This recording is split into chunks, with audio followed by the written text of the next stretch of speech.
Fala galerinha, tudo bem com vocês? Vamos falar sobre formação territorial do Brasil? Fica ligado! Com certeza você já viu este mapinha no seu livro de História e de Geografia. Ele mostra lá no começo da nossa história a divisão territorial entre Portugal e Espanha, delimitado pelo Tratado de Tordesilhas, que perdurou até 1750 e no meio do caminho teve também algumas alterações com a União Ibérica e por aí vai. Mas enfim, isso é um pouco de história, vamos para a geografia. Portugal só começa de fato a ocupar o nosso território lá na década de 1530, com a delimitação das capitanias hereditárias, que eram doadas para alguns nobres portugueses e eles tinham a missão de trazer para o território, para a colônia, portugueses dispostos a produzir a cana-de-açúcar. Lembrando que foi a primeira grande atividade econômica. Anteriormente nós tivemos a exploração do pau-brasil, mas a atividade mesmo implantada no território foi a cana-de-açúcar. E se deu bem onde? No Nordeste e em parte do Sudeste, onde as vilas prosperaram. Só que esse território ele começa aos poucos a ser explorado pelos portugueses. As entradas, as bandeiras, as expedições portuguesas começam a passar pelo meridiano de Tordesilhas. E é por isso que os tratados vão sendo refeitos. Isso vai durar até o século XIX, quando nós vamos de fato consolidar todo o restante do território brasileiro. Nós perdemos o Uruguai e compramos também aqui o Acre. Então somente no século XIX é que o território que hoje nós chamamos de Brasil foi consolidado.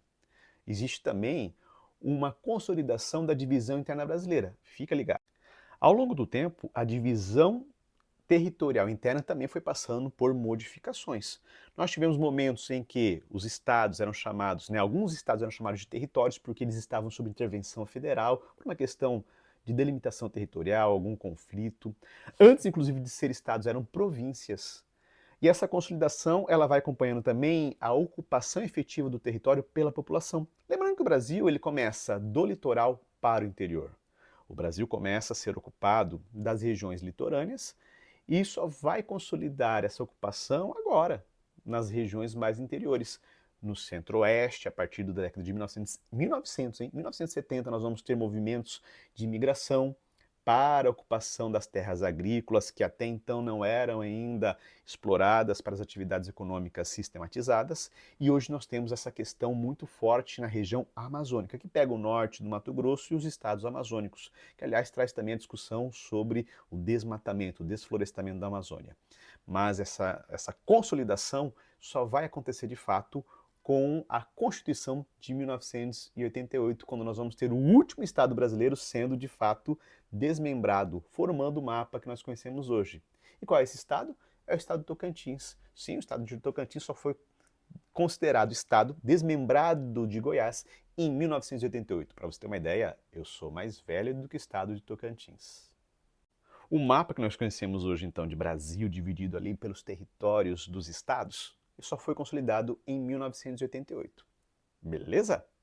Vamos falar de fronteiras agora. O Brasil é um país de proporções continentais, ocupa mais da metade da América do Sul, tem 8,5 milhões de quilômetros quadrados, é o quinto maior país em território do mundo. População a gente fala depois, mas é a sexta hoje, hein? Bom, o Brasil é um país, então, continental. Ele tem um grande litoral atlântico, lembrando, o Brasil é banhado somente pelo Oceano Atlântico, nunca coloque outro oceano numa resposta de Brasil, hein? E faz fronteira com praticamente todos os países da América do Sul, exceto dois. Mas quais são os países, então, que fazem fronteira com o Brasil? Vamos lá. Guiana Francesa, que é o território ultramarino da França, não é um país, é um território. O Suriname, a Guiana, a Venezuela, a Colômbia, o Peru, a Bolívia, o Paraguai, a Argentina e o Uruguai. E quais não fazem?